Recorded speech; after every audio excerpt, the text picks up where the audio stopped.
이건 10년 전 여름, 내가 10살 때 일어났던 일이야. 그때 당시에 아파트 경비는 허술해서 외부인도 쉽게 들어올 수 있었어. 매일마다 신문이니 우유니 배달시켜 먹는 사람도 있어서 처음 보는 사람이 아파트를 돌아다녀도 이상할 거 없었어. 그때 여름방학이 시작하고 엄마 아빠가 일을 나가고 나는 혼자 집에서 선풍기를 쐬고 있었어. 그 순간 누가 초인종을 눌렀어. 누구세요? 라고 물어봤지만 대답이 없었어. 천천히 일어나서 현관문으로 다가가자 다시 한번 종소리가 났어. 나는 다시 한번 누구시냐고 물어봤지만 이번에도 대답이 없었어. 이제 현관문 앞까지 걸어왔지만 섣불리 문을 열 수 없었어. 그 자리에서 잠시 멈췄고 다시 한번. 나는 숨을 죽이고 문에 붙어있는 구멍을 통해 누가 밖에 서 있나 확인했지. 하지만 문구멍을 통해 보이는 바깥은 어두웠어. 한여름 낮인데도 어둠밖에 보이지 않아 순간 착각한 줄 알았어. 너무 놀란 나머지 숨을 죽이는 것도 있고 뒤로 넘어졌어. 그 소리조차 문 앞에 있는 누군가를 자극할까봐 무서워서 두 손으로 입을 막았어. 한참을 그렇게 가만히 있었는데 누군가가 걷는 소리가 희미하게 들려왔어.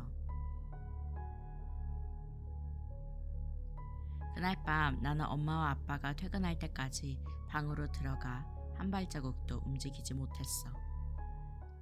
엄마 아빠가 집에 오시고 이 이야기를 했지만 두 분 다 내 말을 믿어주지 않았어.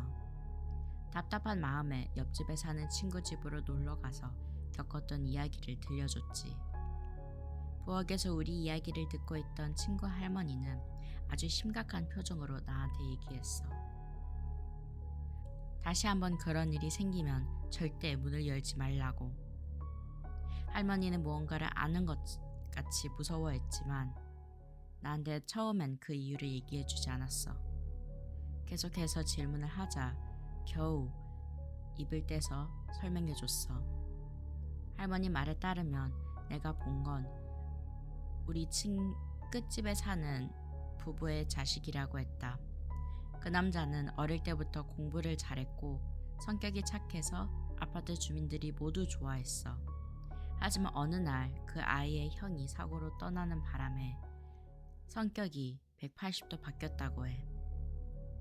누구랑도 말을 섞지 않고 학교에도 가지 않고 그 남자는 이따금 아파트를 돌아다니면서 오늘 일처럼 종을 울리며 문 앞에 가만히 서 있는다고 했어. 만약에 누군가가 문을 열면 그 상대방을 빤히 쳐다보다가 그냥 갔다고도 했어. 마치 자기가 누군가를 찾고 있는 것처럼 상대방을 쳐다보면서 돌아섰다고 들었어. 지금까지 다친 사람도 없었고 그런 일이 일어날 때마다 그 집 부모가 고개를 숙여 아파트 주민들한테 사과를 하고 다니니 누구 하나 적극적으로 남자를 말리지 못했다고 했어. 도대체 무슨 일이 일어났기에 왜 그런 일을 하는지 모르겠지만 그 얘기를 들으면서 신기하고도 무서웠다. 그 후로 며칠이 지났다. 여름방학이 막바지에 다다르면서 얼마 남지 않는 자유를 즐길 때 누가 초인종을 눌렀다. 아까 시킨 분식집 사장님인 줄 알고 현관문을 열었다가 얼어붙을 수밖에 없었어. 문을 열자마자 보인 건 분식집 사장님이 아니었어. 좋기 2배는 덩치가 더 큰 남자가 있었지. 옷과 머리는 오랜 시간 방치했는지 너덜너덜하고 더러웠어. 하지만 남자의 외견은 그 당시 눈에 들어오지 않았어. 왜냐하면 문을 열자마자 보인 건 남자의 텅 빈 눈이었으니까. 누구냐고 물어볼 새도 없이 마치 내 영혼의 심연까지 들여다보는 듯 그 남자의 눈길은 무서웠어. 남자한테 붙잡힐까봐 난 전력을 다해서 방으로 도망갔어. 현관문에서 방까지 짧은 거리였지만 내가 움직인 순간 남자도 같이 움직이는 게 등 뒤에서부터 느껴졌어. 문을 닫고 옆에 있던 물건들을 앞에 쓰러뜨렸어. 무서워서 이불을 머리 위에까지 올려 남자가 제발 가라고 숨을 죽이면서 기도했지. 한동안 억지로 문을 열려고 했어. 시간이 얼마나 지났을까? 문을 두드리는 소리는 안 들렸어. 남자가 갔는지 확인을 하고 싶었지만 너무 무서워서 이불 밖으로 나가지는 못했어. 그렇게 한참을 이불 안에서 떨고 있을 때 친구의 목소리가 들렸지. 나는 단숨에 문 앞에 쓰러져 있던 물건들을 치우고 친구 품속으로 뛰어들었어. 너무 무서워서 엉엉 운 기억밖에 안 나. 친구한테 무슨 일이 있었는지, 남자는 어디에 갔는지 물어볼 틈도 없이 계속 울다가 어느새 기절했어. 내가 눈을 뜬 건 다음날 저녁이었다. 낯선 천장이 제일 먼저 눈에 들어왔고 그 다음으로는 팔에 붙은 주사기와 그에 연결된 링거가 보였어.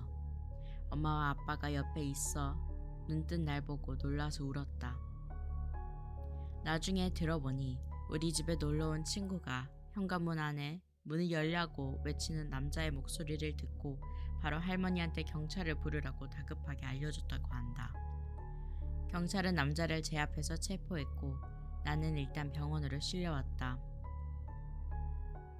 그 일이 일어나고 5년이 지난 어느 날 부모님한테서부터 남자의 사정을 들을 수 있었어. 남자의 형은 죽고 동생한테 정신병이 왔다고 한다. 그 집 부모는 하나밖에 남지 않는 아들마저 잃을 수 없다며 있는 돈 없는 돈을 들여서 병원에도 보내고 약을 지었지만 남자는 계속해서 자신의 형이 자기를 쫓아온다고 대신 다른 사람을 데려가게 해야 한다고 외치고 다녔다고 한다. 만약 그날 친구가 우리 집에 놀러 오지 않았다면 어떻게 됐을지 생각만 해도 무섭다.